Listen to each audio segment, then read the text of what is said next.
অসমত আৰু দ্বিতীয়গৰাকী ছায়ামণি ভূঞা হয়তো এতিয়ালৈকে ওলোৱা নাই। ছায়াবাই পৰেশ বৰুৱা ইণ্টাৰভিউ লৈছে আৰু হয়তো আমাৰ প্ৰথমগৰাকী মহিলা তেখেত ফেচবুকত নাই, তেনেকৈ আমি কওঁ কেতিয়াবা যে নিতুদা আপুনি ফেচবুকটো খোলক, নিতাকা নাই ফেচবুকটো মানে যদি তুমি শুদ্ধ যদি তুমি ভুল। মই ইণ্টাৰভিউৰ যোগেদি মই ক'ব বিচাৰিছোঁ যিসকলে ভইচ অ'কে ছাবস্ক্ৰাইব কৰা নাই ছাবস্ক্ৰাইব কৰিব আৰু লাইক কৰিব আমাৰ ভিডিঅ'। Thank you. নমস্কাৰ, ভইচ অ'কেলৈ আপোনালোক সকলোকে স্বাগতম জনাইছোঁ। প্ৰিয় দৰ্শক, আজি সদায় যেনেকৈ এজন নতুন অতিথিৰ সৈতে আপোনালোকৰ সন্মুখলৈ আহোঁ, আজি মোৰ সৈতে উপস্থিত আছে অসমৰ এটা জনপ্ৰিয় টেলিভিশ্যন চেনেল প্ৰতিদিন টাইমৰ জনপ্ৰিয় নিউজ এংকৰ জুবি শইকীয়া। জুবিবাৰ সৈতে আমি ইতিমধ্যে এটা শ্ব' কৰিছিলোঁ, যদি আপোনালোকে চোৱা নাই ডেছক্ৰিপশ্যনৰ লিংকটো দিয়া আছে, আপোনালোকে চাব পাৰিব। মই দেৰি নকৰি পোনে জুবিবাৰ ওচৰলৈ যাব বিচাৰিছোঁ, বা যদি আপুনি মোক শুনা পাইছে শুনি পাইছোঁ, স্বাগতম জনাইছোঁ আমাৰ আজিৰ অনুষ্ঠানলৈ। ধন্যবাদ আবাদুৰ, ধন্যবাদ। বা আমি ইতিমধ্যে এটা শ্ব' কৰিছিলোঁ, কিছুমান প্ৰশ্নৰ উত্তৰ আপুনি তেতিয়া দিছিলে বাৰু। হয়, আমি তেতিয়া বহুত বেছি কথা পাতিছিলোঁ, তাকে আকৌ মই ৰৈ আছিলোঁ যে কেতিয়া আমাৰ আকৌ কথা পতা হ'ব। তুমি কৈ থৈছিলা যে আৰু এটা এপিছড হ'ব, গতিকে মই ৰৈ আছিলোঁ কেতিয়া আমি আকৌ কথা পাতিম। নিশ্চয়। বা মই দেৰি নকৰি মোৰ প্ৰথম প্ৰশ্নটো আপোনাক কৰিব বিচাৰিছোঁ। জুবি শইকীয়াই অসমৰ প্ৰেক্ষাপটত ভাল পোৱা যদি দুজন সাংবাদিকৰ নাম ল'ব দিয়া হয়, আপুনি নিজে ভাল পোৱা দুজন সাংবাদিকৰ নাম ল'ব দিয়া হয়, তেতিয়াহ'লে আপুনি কাৰ নাম ল'ব? এজন মেল আৰু এজন ফিমেল। বাৰু ঠিক আছে, তুমি সুধিছা যে মানে অলপমান টান হয় প্ৰশ্নটো, কাৰণ আমাৰ বহু এনেকুৱা জ্যেষ্ঠ সাংবাদিক আছে, আমাৰ আদৰ্শ আছে, আৰু তেখেতসকলৰ মাজৰ পৰা বাচিবলৈ আমাৰ কাৰণে অলপমান টান হয়। কিন্তু তথাপিতো তুমি যিটো সুধিছা, মই প্ৰথমতে ফিমেলেই কৈছোঁ, আমাৰ ফিমেল জাৰ্নেলিষ্ট, আৰু তেখেতৰ লগত মই কাম কৰাৰ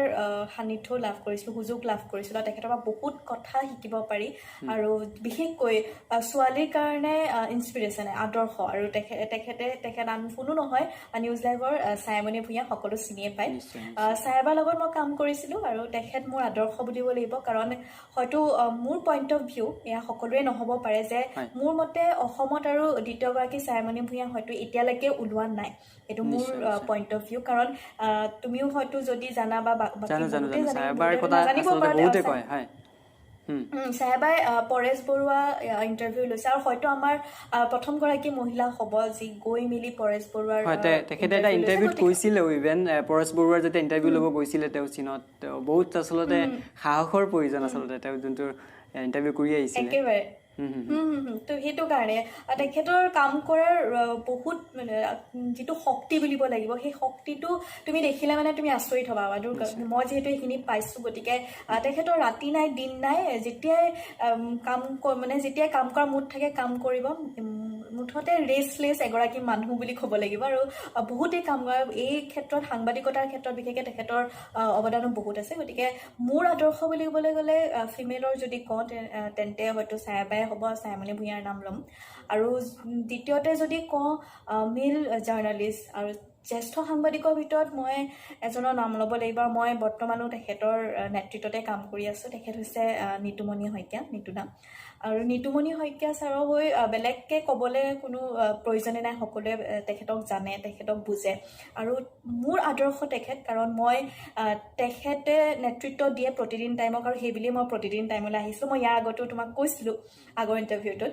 গতিকে নিতুদাৰ আণ্ডাৰত কাম কৰি মই যথেষ্ট সুখী, আৰু তেখেতৰ পৰাও শিকিবলগীয়া বহুত আছে। আৰু তেখেতৰ যিসমূহ কথা, তেখেতৰ যিবোৰ যোগাত্মক তেখেতৰ কথা, সেই কথাখিনি আমি মোৰ মতে আমাৰ নৱপ্ৰজন্মই, আমাৰ প্ৰজন্মটোৱে আঁকোৱালি লোৱাটো অতিকৈ প্ৰয়োজনীয়। আৰু তেখেতক আচলতে অসমৰ য়ং জেনেৰেশ্যনৰ ফালৰ পৰা যদি কোৱা যায়, তেখেতক বহুতে আচলতে ভাল পায়, তেখেতৰ মন্তব্যৰ কাৰণে হওক বা স্পষ্টবাদিতাৰ কাৰণেই হওক। মই দ্বিতীয় প্ৰশ্নটোলৈ যাম, এইটো আপোনাৰ, যিহেতু আপুনি নিতুমণি শইকীয়া দেৱৰ নামটো আপুনি লৈছে, গতিকে প্ৰতিদিন টাইমৰ মুখ্য সম্পাদক, অসমৰ সুনামধন্য এজন জ্যেষ্ঠ দক্ষ সাংবাদিক, আৰু তেওঁ লাগিলে তেওঁ আচলতে বহুতৰে আদৰ্শ। সেয়া তেওঁ যদি তেওঁৰ বক্তৃতাৰ কাৰণে হওক, বিভিন্ন অনুষ্ঠানত গৈ যি বক্তৃতা দিয়ে, সেই বক্তৃতা শুনিবলৈ আচলতে বহু অনুৰাগীয়ে ইউটিউবত বহুতবাৰ তেওঁৰ ভিডিঅ' চাবৰ কাৰণে ডেইলি চাৰ্চ কৰা হয়। তেওঁ এজন বিশিষ্ট বক্তা তেখেত ফেচবুকত নাই তেনেকে আমি কওঁ কেতিয়াবা যে নিতুদা আপুনি ফেচবুকটো খোলক নিতাকা নাই ফেচবুকটো মানে এটা কামৰ বুলিয়ে কয় তেখেতে ফেচবুক থাকিলে মানে মানুহৰ বহুত সময় অপব্যয় হয় গতিকে তেনেকুৱা এজন মানুহ যি সময় অকণো ৱেষ্ট কৰিব নিবিচাৰে আৰু হয় কিছু আমি হয়তো বহুতখিনি টাইম ফেচবুকত এনেই দি দিওঁ যিটো সময় হয়তো আমি বেলেগে ইউটিলাইজ কৰিব পাৰোঁ ফেচবুকেতো ইউটিলাইজ কৰিব পাৰোঁ কিন্তু তথাপিতো তেখেতে সেইটো কথা কয় কিন্তু তেখেতৰ যিবোৰ বক্তৃতা তেখেতৰ যিসমূহ ভাষণ যি অনুষ্ঠানত তেখেত যায় সেইসমূহ যিহেতু ইউটিউবত দিয়া আছে বা আমাৰ যি প্ৰতিদিনৰ যিটো ৱেব পেজ তাতো দিয়া থাকে গতিকে সকলোৱে চাওঁ তেখেতৰ ফলোৱাৰ্ছ বহুত হয় কিন্তু এইটো মোৰ মানে নটিচ কৰিছোঁ নিশ্চয় আৰু গতিকে তেখেতৰ বিষয়ে মই জানিব বিচাৰিম আপোনাৰ পৰা গতিকে আপুনি নিজে যিহেতু আপুনি কৈছে যে তেখেতৰ নেতৃত্বত কাম কৰাৰ সৌভাগ্য আপোনাৰ হৈছে গতিকে তেওঁৰ বিষয়ে যদি আপুনি যদি অলপ কয় মানে তেখেতকতো আপুনি অফিচৰ ভিতৰত বাহিৰত বহুতে পায় বা জানে বা অলপ হ'লেও ক'ৰবাত কোনোবা মেল মিটিঙৰ থ্ৰুৱেদি হয়তো ক'ৰবাত লগ পাইছে কিন্তু অফিচৰ ভিতৰত নিতুমণি শইকীয়াদেৱৰ কথা হয়তো বহুতে নাজানে গতিকে যদি অলপ আপুনি কয় নিতুদা অফিচৰ ভিতৰত বুলি ক'লে তেখেত যিহেতু এডিটৰ ইন চিফ গতিকে তেখেতৰ নেতৃত্বত প্ৰতিদিন টাইম চলি আছে আৰু তেখেতৰ যিটো লিডাৰশ্বিপ কোৱালিটি বুলি কওঁ এই লিডাৰশ্বিপ কোৱালিটিটো বহুত মই আকৌ কৈছোঁ বহুত পজিটিভ বহুত যোগাত্মক তেখেতৰ অফিচত বিশেষকৈ যদি ক'ব যাওঁ অফিচৰ ভিতৰত তেখেত এগৰাকী বহুত ফ্ৰেণ্ডলি এডিটৰ ইন চিফ হয় তেখেতৰ ওচৰত যিকোনো সমস্যালৈ যাব পাৰি কিবা প্ৰব্লেম হ'লে তেখেতৰ ওচৰত ধুনীয়াকৈ তেখেতে বুজাই বঢ়াই সমাধান কৰি দিয়ে গতিকে আৰু কিবা ভাল কাম কৰিলে তেখেতে আৰু উৎসাহ দিয়ে যে এইটো ভাল হৈছে তুমি আৰু কৰা বা কিবা ভুল হ'লে যে তোমাৰ এইটো ভুল হৈছে মুঠৰ ওপৰত যিটো ভুলটো দেখাই দিয়ে আৰু শুদ্ধটো শুদ্ধ বুলি তেখেতে আমাক উৎসাহিত কৰে গতিকে যথেষ্টখিনি তেখেতৰ অৱদান আছে আৰু তেখেতৰ মই পুনৰবাৰ কৈছোঁ তেখেতৰ নেতৃত্বতে প্ৰতিদিনে অতি ধুনীয়াকৈ চলি আছে আৰু যদি মই ক'বলৈ যাওঁ এটা কথাত অফিচত বিশেষকৈ অফিচৰ পিয়নজনৰ পৰা আৰম্ভ কৰি এডিটৰিয়েল বৰ্ডৰ এজনলৈকে সকলো নিতুদাৰ চকুত সমান মানে নিতুদাই কাকো মানে পজিশ্যন চাই কাকো একো নকৰে যদি তুমি শুদ্ধ যদি তুমি ভুল গতিকে তেনেকুৱা এজন লিডাৰৰ আণ্ডাৰত কাম কৰি যথেষ্ট মই সুখী আৰু বহুত ভাল পাইছোঁ আৰু বহুত শিকিছোঁ বিশেষকৈ এইটোৱে ক'বৰে গতিকে অফিচৰ ভিতৰত তেখেত বহুত পজিটিভ বহুত ফ্ৰেণ্ডলি এয়াই নিতুদাৰ বিষয়ে কয় যদি মই ক'বলৈ যাওঁ খুবেই স্পষ্ট যিকোনো কথাৰ ক্ষেত্ৰত খুব বহুত স্পষ্টবাদী একেবাৰে বহুত স্পষ্টবাদী তেখেতৰ যিসমূহ টক শ্ব' তাতে গম পোৱা যায় কিমান তেখেত স্পষ্টবাদী বা ক'ৰবাত গ'লেও স্পষ্ট আৰু সেই স্পষ্টবাদীটো অফিচতো তেখেতে সমান্তৰালভাৱে কিন্তু উপস্থিত বুদ্ধিৰ কথাও মানিব লাগিব মই এবাৰ তেখেতক মই ফোন কৰিছিলোঁ কিবা এটা কামত তেতিয়া তেওঁ হেৰিত আছিলে শ্বিলঙত আছিলে কিজানি অসমৰ বাহিৰত আছিলে তেতিয়া তেওঁ মোক কৈ আছিলে যে তেওঁ বৰ্তমান শ্বিলঙত আছে কৈ পেলাই কথাখিনি পাতি থাকোঁতে হঠাৎ মোক ক'লে এতিয়া কিন্তু আকৌ চাবা মোৰ টেলিভিশ্যনত তোমাৰ মোৰ শ্ব'বোৰ বাজিব পাৰে সেইটো কিন্তু আকৌ ৰেকৰ্ডেড কিন্তু তেতিয়া লগে লগে তেওঁ মানে মোক কৈ দিছে আৰু যে মই যাতে ভাবি চাই পেলাই আকৌ ভুল বুজিব নালাগে মানে মিছা কয় হয় তেখেতে কিজানি তুমি ভাবা তেখেতে মিছা কৈছে গম পাইছোঁ তেখেত বহুত ফ্ৰেণ্ডলি হয় তোমাক মানে তুমি এদিন তুমি যিহেতু লগ পাইছা চাগে তুমি নিতুদাক তেখেত বহুত পজিটিভ হয় ফ্ৰেণ্ডলি হয় তেখেত বা মই মোৰ পিছৰ প্ৰশ্নটোলৈ যাব বিচাৰিছোঁ মিডিয়া হাউচৰ ভিতৰত বহুতে ক'ব বিচাৰে যে বহুত ধৰণৰ অসুবিধাৰ সন্মুখীন হ'বলগীয়া হয়